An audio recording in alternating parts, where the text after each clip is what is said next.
प्रभु यीशु मसीह के सामर्थी नाम में आप सबों को जय मसीही। अजीजों, आज के मनन का भाग हमने लिया है 2 कुरिन्थियों अध्याय 5 उसकी 15वीं आयत पर लिखा है, वह सबके लिए मरा कि जो उसका नया जीवन प्राप्त कर सकते हैं।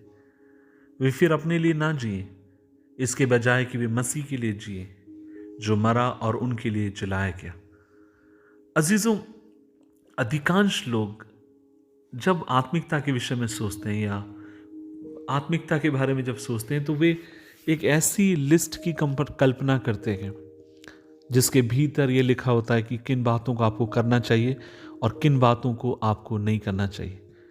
और कई बार जब आप और मैं प्रभु के साथ अपने रिश्ते के बारे में सोचते हैं तो हम इस बात के बारे में सोचते हैं कि मसीहत का मतलब ये है एक ऐसी पुस्तक जिसमें हमें कुछ करने के लिए कहा गया है और मसीहत में कुछ ऐसी बातें जो हमें नहीं करने के लिए कहा गया। लेकिन मैं आपसे कहना चाहता हूँ, इंग्लिश में कहते हैं ना, डू एंड डोंट्स, करो और ना करो, उससे बढ़कर है मसीहत। क्योंकि मसीहत रिश्ते के ऊपर डिपेंड करती है। मसीहत का मतलब है आपका मेरा रिश्ता परमेश्वर पिता के साथ, क्योंकि आप और मैं काम के द्वारा तो कभी उससे प्रसन्न कर ही नहीं सकते। आप और मैं कभी काम के द्वारा अपने उद्धार को भी प्राप्त नहीं कर सकते। इसलिए उस रिश्ता जो प्रेम का रिश्ता है, जो उसके पुत्र के द्वारा परमेश्वर का और आपका मेरा रिश्ता है।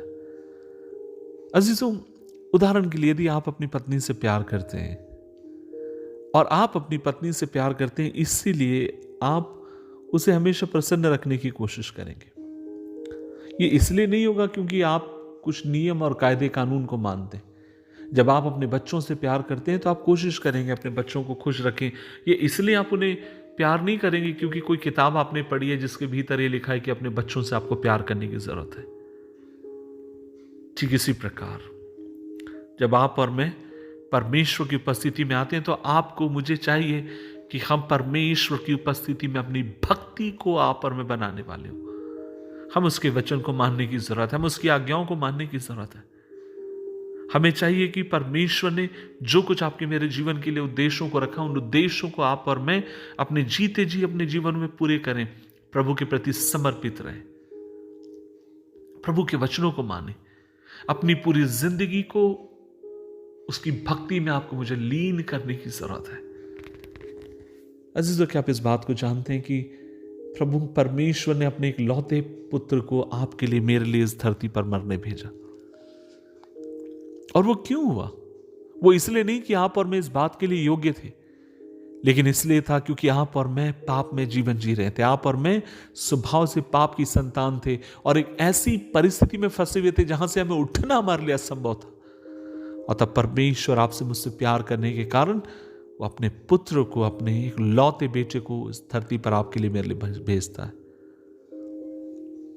लेकिन वो आपसे मुझसे चाहता है, क्योंकि आपसे मुझसे प्यार करता है और वो चाहता है आप और मैं अपनी पूरी जिंदगी उस अनंत काल के वास में उसके साथ बिताने वाले हो। जब आप और मैं प्रभु यीशु मसीह को अपना उद्धार करते जानकर स्वीकार करते हैं, उस समय परमेश्वर हमारी अगुवाई करता है।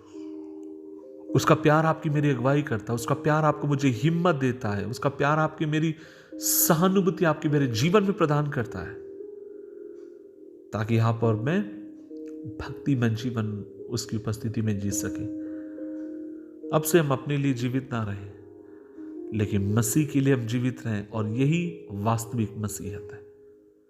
खुदा हमारी सहायता करे कि हम मसीह के साथ अपने रिश्ते को दिन प्रतिदिन नया करें और मजबूत करते चले जाएं। आइए दुआ करें।